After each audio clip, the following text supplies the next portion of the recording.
and lower motor neuron lesion. So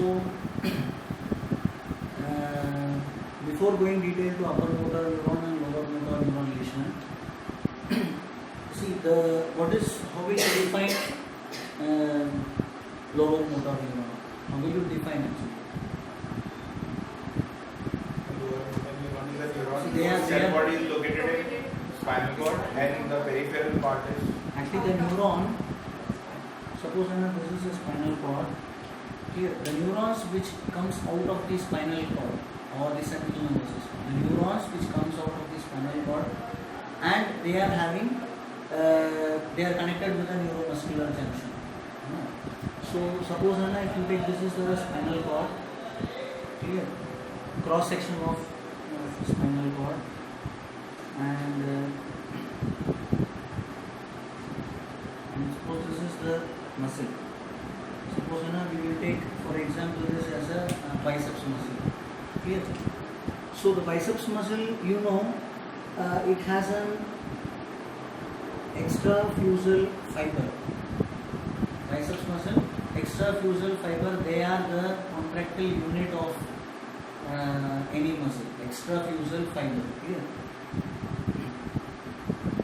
So extrafusal fibers, they are connected through what? Tendon.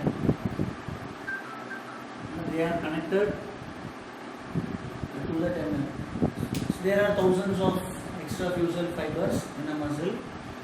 So each extrafusal fiber, they are connected to the intrafusal fiber. They continuously check the tension within the extrafusal fiber. Extrafusal fiber. Clear? So the extrafusal fiber, they are having connections with what? Spinal cord, anterior horn cells. It is connecting, anterior horn cells is connecting the extrafusal fiber through alpha motor neuron. Alpha extrafusal fiber, they are connected to the anterior horn cells through extrafusal fiber. And intrafusal fiber, they are also having a connection with anterior horn cells, but these neurons are, this is intrafusal fiber, these neurons are called gamma motor neuron. Clear? So this intrafusal fiber, they are otherwise called as muscle spindle. Muscle spindle you would have heard. Other name for intrafusal fiber is muscle spindle. They continuously check the tension of the extrafusal fiber, and they give information to the spinal cord, information to the central nervous system. Of course, this connection it goes up as proprioception. I know what is proprioception. Clear? So it goes up to the higher level. We are not going to talk about those connections now. Clear? So now these information, it relays on the alpha motor neuron. Clear? Suppose what happens, for example, suppose if I am having, if I am having any stimulator which stimulates the alpha motor neuron, which stimulates gamma motor neuron. So what will happen? So the action potential, it passes through the gamma motor neuron and it will stimulate the muscle spindle or the intrafusal fiber, and it will contract. Intrafusal fiber will contract. So this is miniature contraction, very small contraction. So this contraction is not enough to contract whole of the muscle. Clear? Are you getting? If I am stimulating gamma motor neuron alone, action potential will fire and it will stimulate the intrafusal fiber. So intrafusal fiber will contract, but this contraction is not enough to contract whole of the muscle. Clear? This is very miniature contraction. So there are I have told there are thousands of extrafusal fibers, and each extrafusal fiber is having one intrafusal fiber. So what will happen when this intrafusal fiber is contracting? It reports the central nervous system. Clear? And it is having stimulatory effect on alpha motor neuron, and alpha motor neuron now it will fire and it will release acetylcholine and a neurotransmitter, stimulated neurotransmitter, and now extrafusal fiber is getting contracted. Are you clear? Any doubt? So now, you would have heard about stretch reflex, है ना? With a patellar hammer, है ना? If you tap on the patellar, you will get a brisk jerk. Clear? So what is the reason for that jerk? One more thing, and here there is in the tendon there is a receptors. In the tendon there is a receptor, and they are called as Golgi tendon organ. Golgi tendon organ. Clear? So what happens when you hit the there are many jerks, biceps jerks, brachioradialis and patellar knee jerk, ankle jerk. What is actually happening? Why you are getting reflex? What's the reason? What is that? What is the pathway?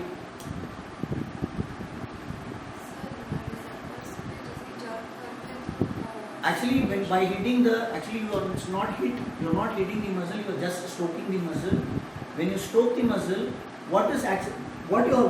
which thing you are stimulating actually? Golgi tendon organ. No, it is wrong. Actually, you are not stimulating Golgi tendon organ. See what happens when you stroke the tendon, anywhere in the tendon, appropriate place. What happens? It will briskly, there will be a transient contraction of extrafusal fiber. Are you clear? When you hit the tendon, there will be a transient contraction for a short period. Clear? There will be a transient contraction of the extrafusal fiber. Clear? So when extrafusal fiber are contracting, what will happen? The intrafusal fiber will also contract transiently. Clear? When intrafusal fibers are stretched. Clear? So what will happen? The nerve endings, the sensory nerve endings, it will take information to the spinal cord. Clear? And it will stimulate the alpha motor neuron. And what will happen? It will stimulate the extrafusal fiber. Now the muscle will contract. Clear? Are you clear? So this is a misnomer. It is not a deep tendon. You should not call it as deep tendon reflex. It is a misnomer. Clear? It is muscle stretch reflex. Clear? You are not stimulating the Golgi tendon. Clear? You are stimulating muscles intrafusal fiber by stroking the tendon. Are you clear?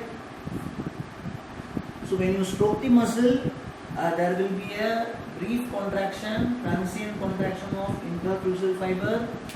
And what is this? This is 1A fiber. 1A fiber, sensory fibers. Of course, it should have a clear. So 1A fiber, through 1A fiber, it stimulates alpha motor neuron, and there is a contraction of the extrafusal fiber, and which results in the reflex. Are you clear? So now, then what is the use of this Golgi tendon? When the Golgi tendons are stimulated, when it will be stimulated?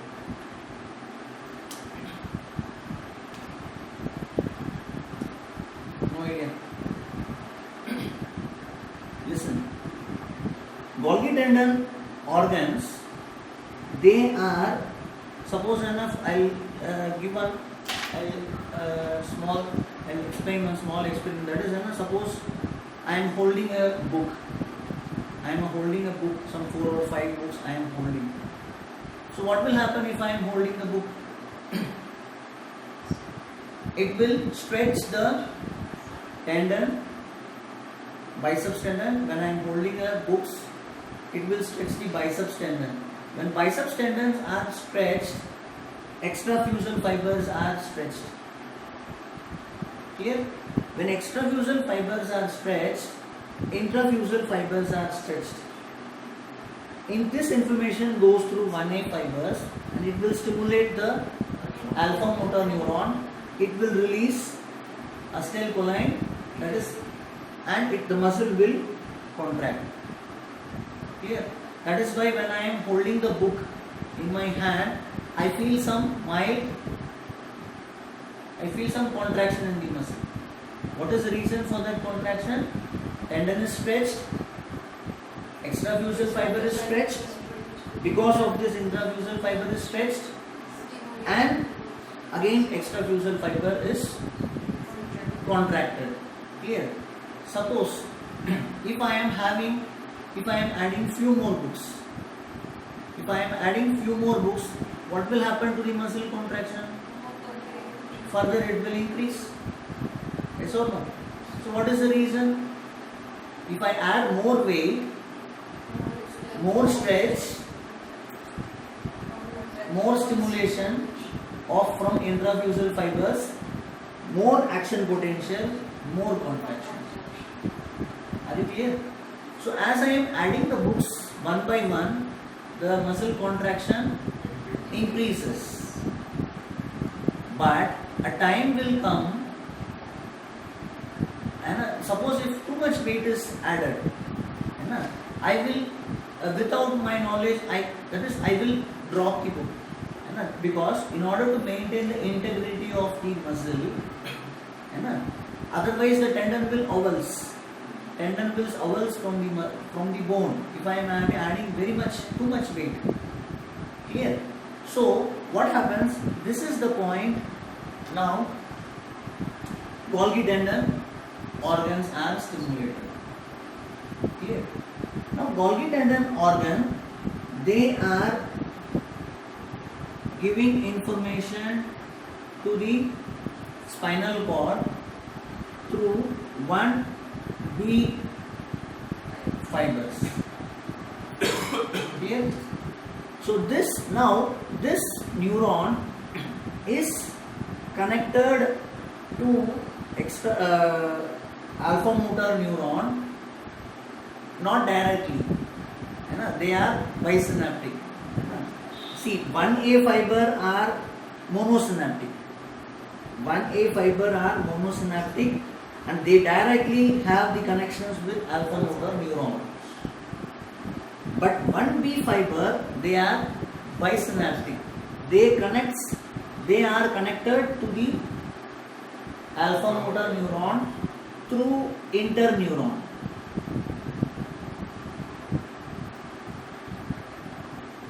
Clear?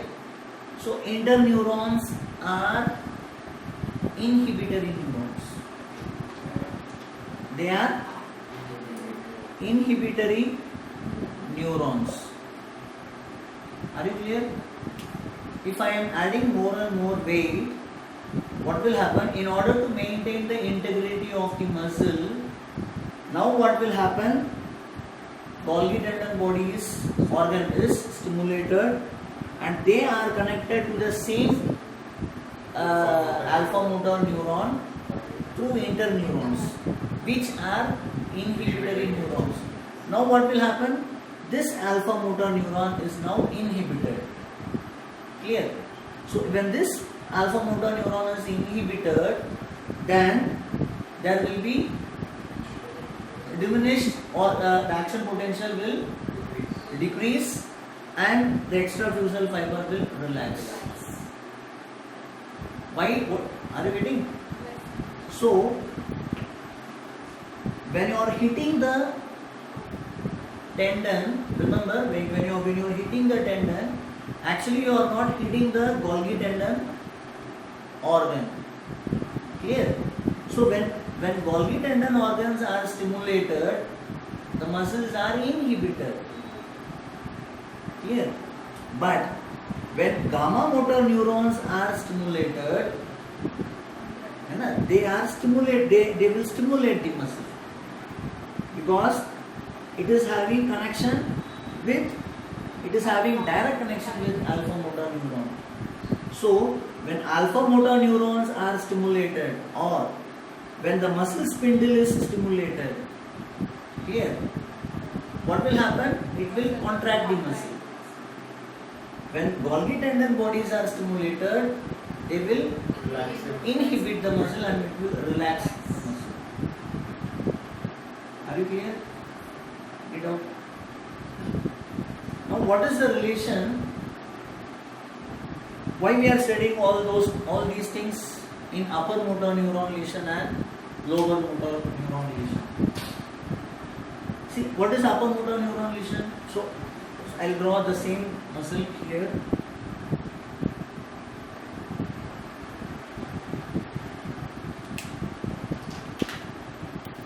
What is this? Extrafusal fiber, and it is attached to the tendon, and these are the Golgi tendon bodies, and they are connected. Each muscle is having connection with intrafusal fiber, and the sensory nerve endings of intrafusal fiber, they go and relay the anterior horn cells, which is supplying same muscle fiber, and from Golgi tendon organ, it is 1B, this is 1A, and from here this is gamma motor. Clear? You can take this as a right side and you can take this as left side of biceps. Clear? So, what is upper motor neuron lesion? Upper motor neuron, see, suppose you take this, suppose this is the cortex.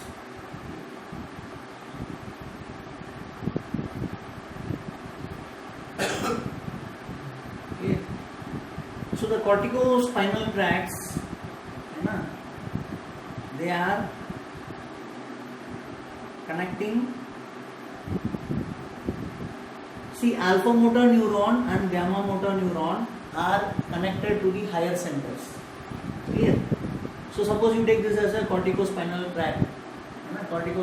There are many descending tracts which influences the anterior horn cells. Clear? It influences the alpha motor neuron and gamma motor neuron. Most of the descending fibers, there are many descending fibers. What are the descending tracts? Name some descending tracts. Root-spinal, oligospinal, tectospinal, all those. Clear? So these tracts, they influences the alpha motor neuron and gamma motor neuron. Clear? So most of these fibers, they are having connection with an anterior alpha motor neuron through interneurons.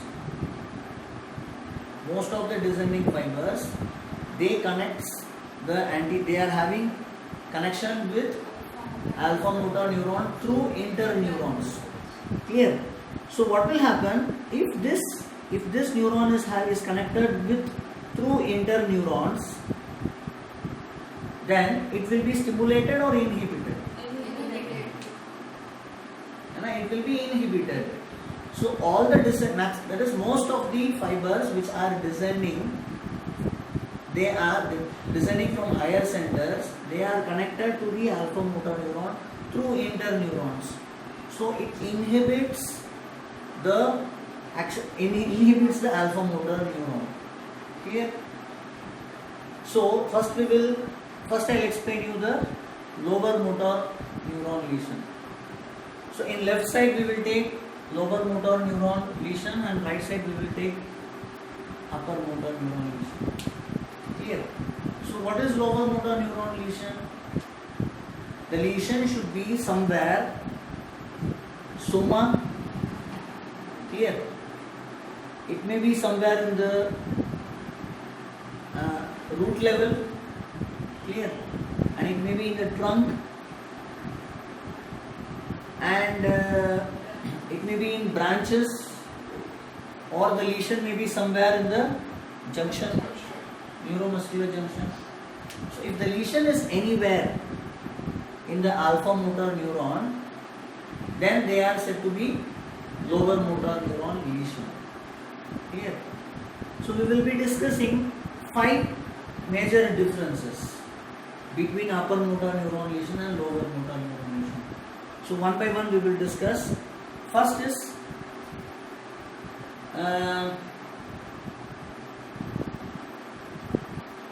is muscle mass. What happened to muscle mass after lower motor neuron lesion? Clear? So suppose imagine there is a lesion somewhere here. Clear? Somewhere lesion is here. Clear? So you know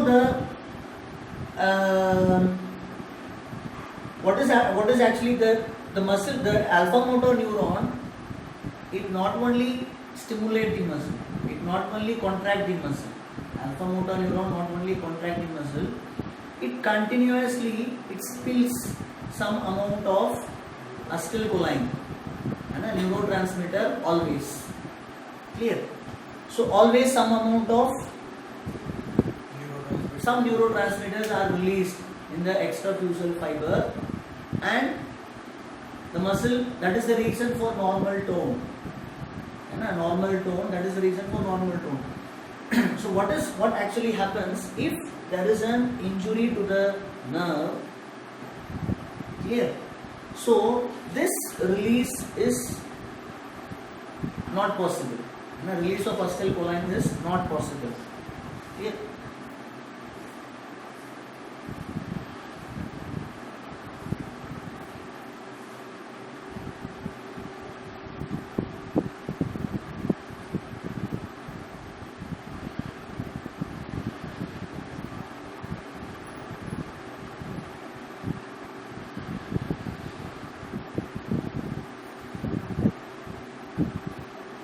So this is released, acetylcholine is released in two fashion.